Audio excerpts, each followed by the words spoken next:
Okay, here we have an engraving of the Marine Arsenal in Constantinople. So this engraving is a part of this excellent book, American Miscellany. Its order is very miscellaneous. So I found this image in the previous essay number 18, Travel in the Holy Lands. It's kind of sandwiched in the pages, but I believe it belongs to our current essay number 19, Genius Superior to the Sword. So this is page 64 of American Miscellany, published in 1865. So some of these views might be a little old-fashioned. I don't know what they are yet. All of this is new to me, as it is to you. I'm reading this for the first time, but so far it's been very entertaining. Not very educational, but interesting for sure.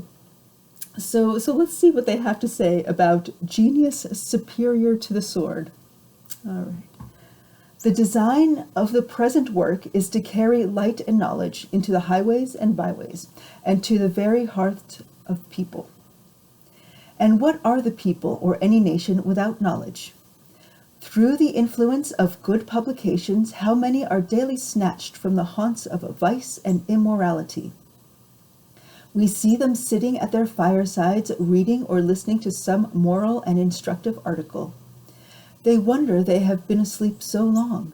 They are roused to virtuous action.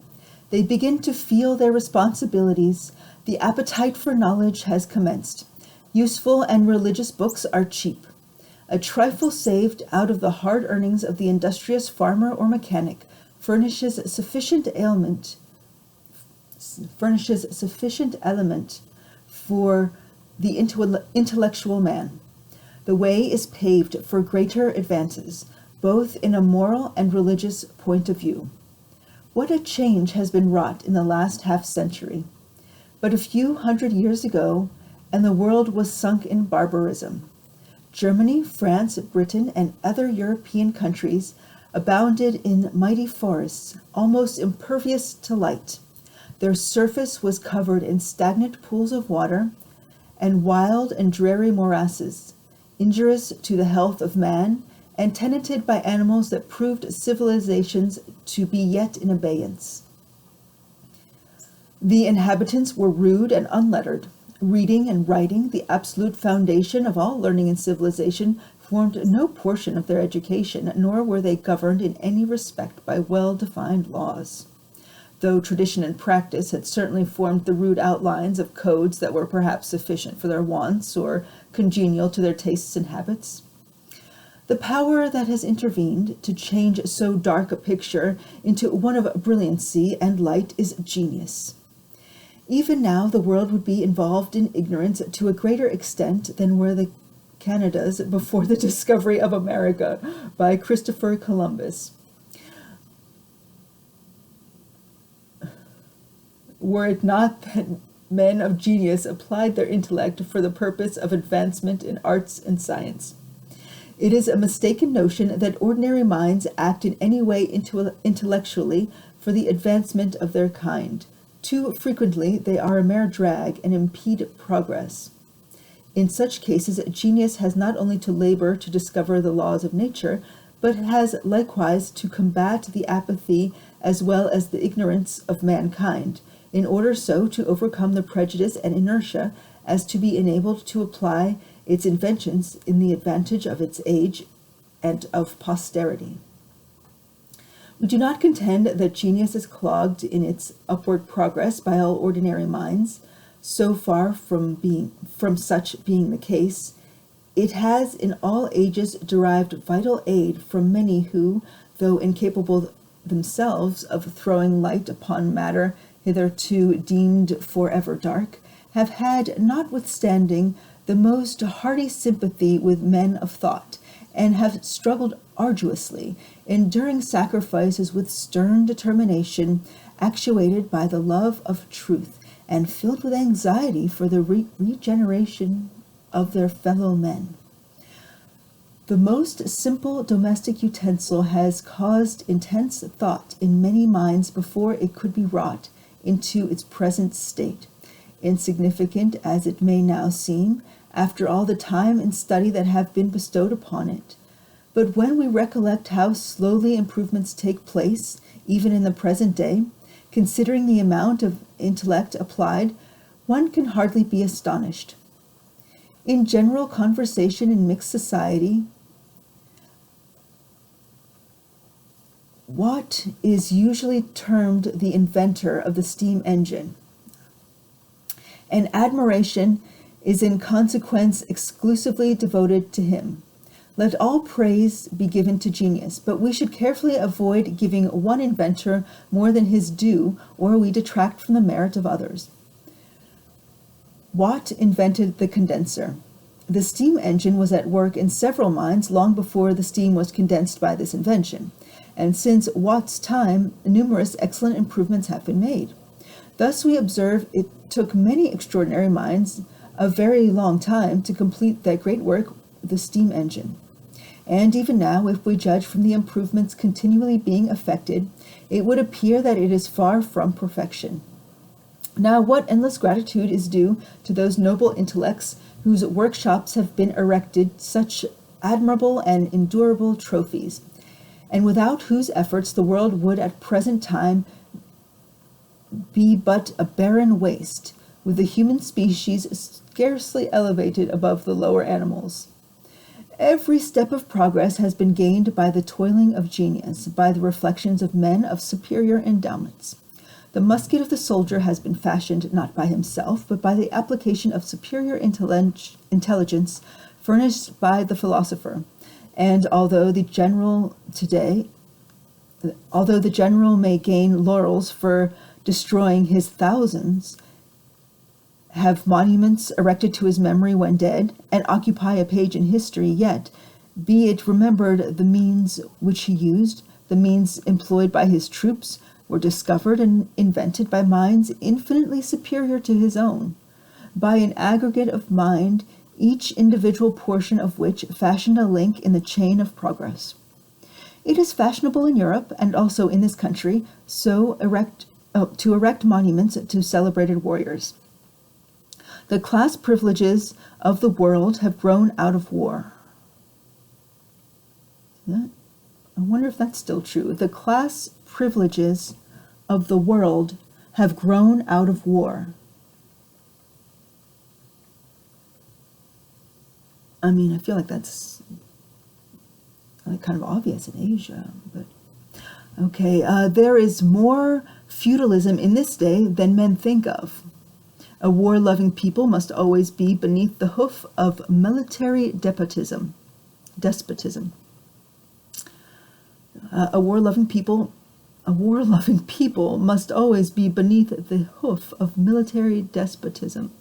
A greater curse to a country cannot be conceived. It is natural that it should be so. So maybe if we wanted to avoid the military despotism, maybe we should not be a war-loving people. Okay, solid. In a nation whose general intelligence is its safeguard and protection, intelligence will be respected. In a nation whose trading interests are safeguard and protection, trade will be respected. In a nation prone to war, fencing itself all around with the fort and the pike, and relying upon the genius of battle for protection, the warrior will be the most respected. Who among us equals the warrior in honor? Seldom, oh, how seldom, is the poet or the philosopher pecuniarily rewarded or honored with the title of greatness. Yeah. That was 160 years ago. Monopoly of legislation, monopoly of trade, will be found to be children of war. Monopoly of legislation, monopoly of trade, will be found to be children of war. If war were abolished and brought into disrepute, and the military man were regarded as the kind of Jack Kesh as he is in China, things would soon return to their natural level. How arrived this shameful inequality of property in the old world to so alarming a height? Whence the appalling poverty? Whence the pageantry? Whence the pageantry, the magnificence of wealth? Whence the numerous class who, though rich, have neither brilliant talent nor sublime virtue? Guys, this is 160 years ago. Whence the insolence and the usurpation of the rich, the legislation of wealth against poverty, and a crowd of disabilities and evils beneath which man is compelled to labor? What's changed? If we are asked the reason of all these, how easy to prove that, while they are the sad fruit of the monster sin, they are immediately caused by war. War wins countries, and war grasps them. And the fruits of the victory are in the pockets of the children of warriors. Disability. For them, the jeweled tiara and the ermine robe. Who does not perceive in the war system a complicated machinery set up for the purpose of retaining in idleness the scions of titled warriors, whose names and wealth may thus be transmitted to a remote posterity? Now we do not for a moment contend that men who were supposed to have rendered their country essential aid should be deprived of any honor that a grateful country can bestow. Officers and soldiers often fight, actuated by the purest feelings of patriotism, and only wishing by sacrificing the foe to add to their country's glory, losing sight at the time, or probably having no idea of their own individual accountability hereafter, for each soul hurried by them, unprepared, into eternity. Let us, however, waive this strong argument against war, and see whether upon the old-fashioned notions of national etiquette and honor the present one can be justified or not. Possibly it can. But if we do not depart from such notions, honor will be a very expensive item. Very rare nowadays. We can maintain this honor if we will pay for it. We always thought that at the close of the Revolution, the nation established for itself a new code of honor and rose above the maxims which monarchs found so convenient for improper purposes. This was to be our glory, and until the present war, we were respected everywhere as a people who, intent on the arts of peace and distinguished by the universality of education, liberty, and competence, would not seek the battle, nor shun it when it came. The laboring men, or producing class, are those who, throughout Christendom, pay 9/10 of the revenue of their respective governments. The national debt of the various Christian countries contracted for wars amounts in the aggregate to $7,500,000,000. $7.5 billion. Okay, so 1865, the national debt of the various Christian countries contracted for wars amount in the aggregate to $7.5 billion. The interest on 9/10 of this sum at 5% is about $337 million. In the next 30 years, the working men of Christendom will have to pay $10 billion for interest on this debt. Think how many days' work that is at 75 cents a day. Oh my God. So I'm telling you, like, how many days of work? It's no 30 years. I mean, did we wipe out national debt ever? Or is this... That's it. That's why you can't pay it off. You run out of days at 75 cents a day. This is not all that we pay, for it does not include the preparations for war. For these, the working men of Christendom have paid during the last 32 years $21.5 billion. This expense is annually growing heavier in the United States, Britain, France, and many other countries. A writer, under the signature of A Working Man of America, makes the following estimate. There are at least 2.5 million able-bodied men in the standing armies of Christendom. All able-bodied men these, according to the surgeon's certificate, which is never asked, when men are wanted merely to mow, plow, and sow, and make stone wall, or for any vulgar utilitarian purpose. Every common soldier is taken from the working class. We feel sure of that. The population embracing the laboring classes of any country will not average more than one able-bodied man, according to the surgeon's military standard, to every 10 individuals. Then it would take out all the able-bodied men from the 25 million of the people to raise a standing army of 2.5 million, which has been kept up in Christendom ever since the day of Waterloo. Now, instead of being drilled into mere machines for murder, suppose these 2.5 million able-bodied men had been employed in some productive labor, even at the low rate of less than 25 cents a day. The hard-earned money paid by laboring men since 1815 in preparing for war amounts, including interest, to nearly $39.5 billion. $39.5 billion. The war appropriation of this country since the present war with Mexico began are $80,873,062. The appropriations for the same objects at the present session of Congress, should the war continue during the present year, will probably exceed rather than fall short of $50 million. These estimates say nothing of the value of the poor withdrawn from useful pursuits, and the consequent loss to the country, nor state how many of our people and of the enemy must yearly by these means sink to their graves. But the pen and not the sword must soon become the weapon of progress. Unfortunately, it's the gun. I guess it goes sword, gun, pen.